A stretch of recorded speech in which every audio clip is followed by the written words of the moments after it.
ধরুন আমার বা আপনার কারো পরিবারের একজনের খুব অসুখ করলো, উদ্বিগ্ন হয়ে আপনি তাড়াতাড়ি শরণাপন্ন হলেন ডাক্তারের।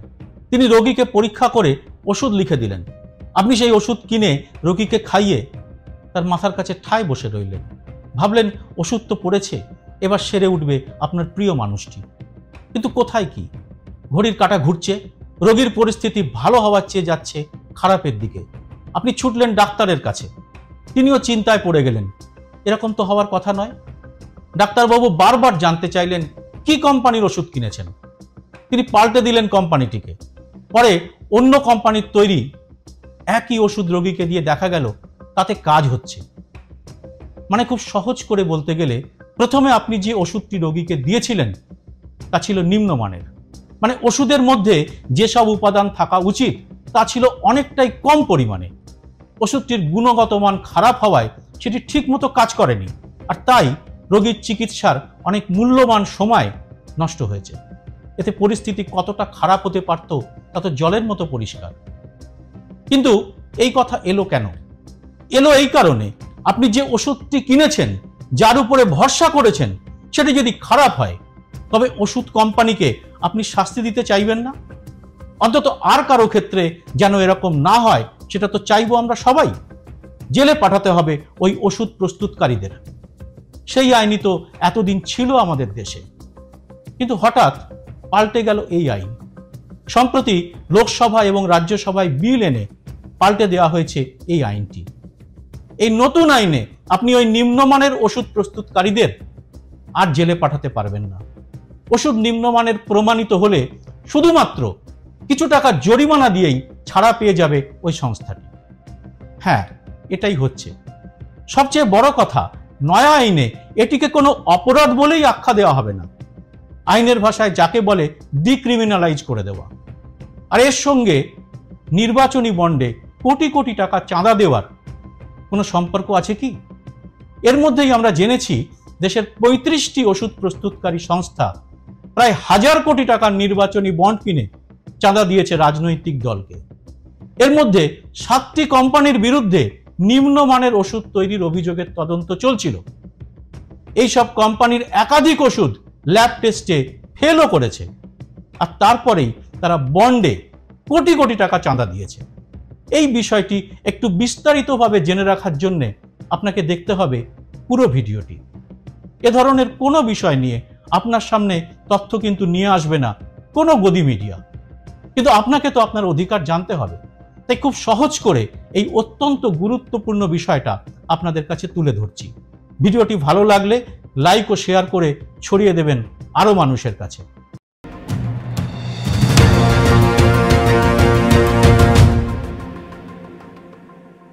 নমস্কার, সবাইকে স্বাগত। আমি সুব্রত বসু।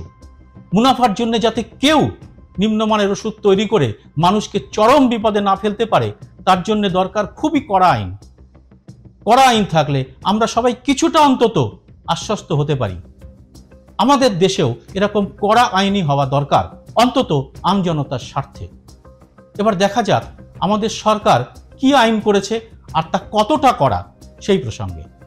প্রথমে দেখা যাক যে আইনটি কয়েক মাস আগেও ছিল সেটি কি রকম। আমাদের দেশে যে আইনটি ছিল তার নাম ড্রাগ অ্যান্ড কসমেটিক অ্যাক্ট 1940। এই আইনে বলা হয়েছিল নিম্নমানের ওষুধ বা নট অফ স্ট্যান্ডার্ড কোয়ালিটি, সংক্ষেপে NSQ প্রমাণ করা গেলে ওই আইনের 27D ধারায় প্রস্তুতকারীর 2 বছরের জেল ও 20,000 টাকা জরিমানা হবে। অর্থাৎ এই কাজটিকে একেবারে অপরাধের পর্যায়ে, মানে ক্রিমিনাল অফেন্সের তালিকায় ফেলা হয়েছিল। এবার নতুন যে বিলটি 2023 সালের শেষ দিকে রাজ্যসভা এবং তার আগে লোকসভায় পাশ করানো হয়েছে, তাতে কি আছে?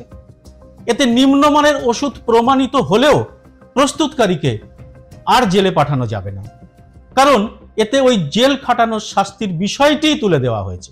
রাখা হয়েছে শুধু জরিমানার বিষয়টি। আর সেই জরিমানার টাকার অঙ্ক কত জানলে আশ্চর্য হয়ে যাবেন। মাত্র 5 লক্ষ টাকা, যা কোটি কোটি টাকার ব্যবসা করা মাল্টিন্যাশনাল ওষুধ কোম্পানির হেড অফিসের চা কফির খরচের থেকেও কম।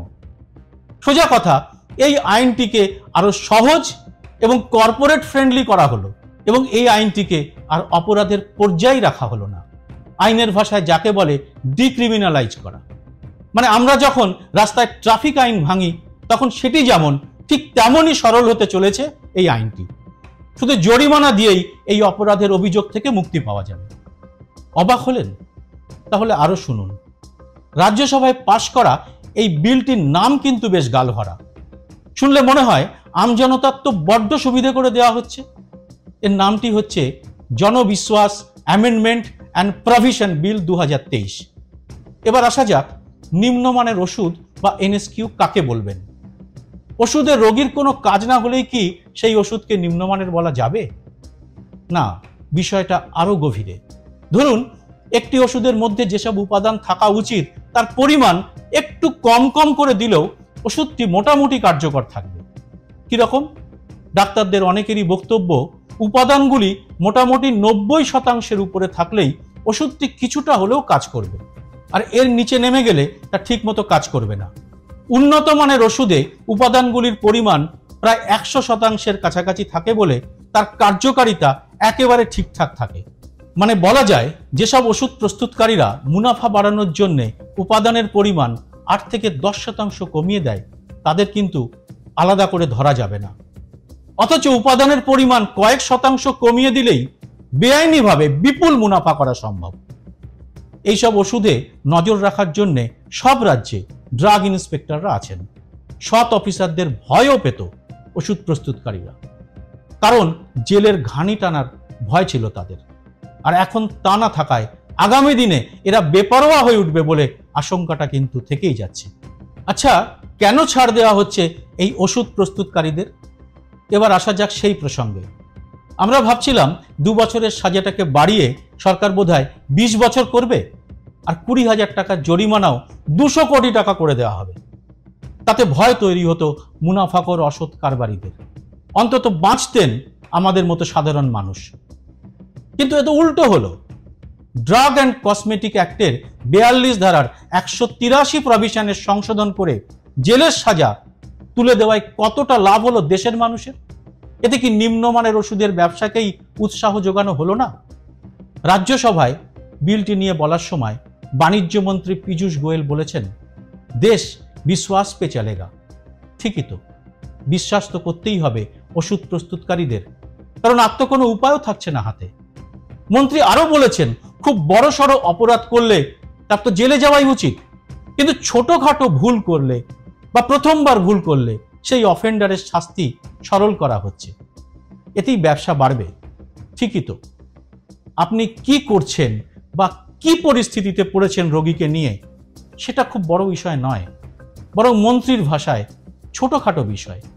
আর যে দেশে শিশু খাদ্যে ভেজাল দেওয়া হয়, শিশুদের খুব পছন্দের খাবার নুডলসে বিষাক্ত উপাদান মিশিয়ে ধরা পড়ে যায় বড় কর্পোরেট, সেখানে বিশ্বাস পে চলেগা দেশ বললে কিন্তু সত্যিই একটা বিপদের গন্ধ পাওয়া যায়। আর এখন নির্বাচনী বন্ডের কেলেঙ্কারি সামনে আসার পরে এই নয়া আইনটিকে কি কাকতালীয় বলে মনে হচ্ছে? না, এর পেছনে রয়েছে এক গভীর চক্রান্ত যা দেশের প্রতিটি সাধারণ মানুষকেই বিপাকে ফেলবে আর মুনাফা এনে দেবে অসৎ কারবারিদের। এবার বোঝা যাচ্ছে কেন এই বন্ডের টাকা কারা দিয়েছে আর কাকে দিয়েছে তার বিস্তারিত জনগণের সামনে আনতে চাইছিল না সরকার। সুপ্রিম কোর্টের বারবার নির্দেশ সত্ত্বেও কিছুতেই তা সামনে আনছে না এসবিআই। উত্তর দেবেন আপনারা কমেন্ট বক্সে। ভিডিওটি ভালো লাগলে লাইক শেয়ার করবেন। ইউটিউবে চ্যানেলটি সাবস্ক্রাইব ও নোটিফিকেশন বেলটি চালু করে রাখতে ভুলবেন না। আমি আসছি এরকম আরো ভিডিও নিয়ে। জয় হিন্দ, সত্যমেব জয়তে।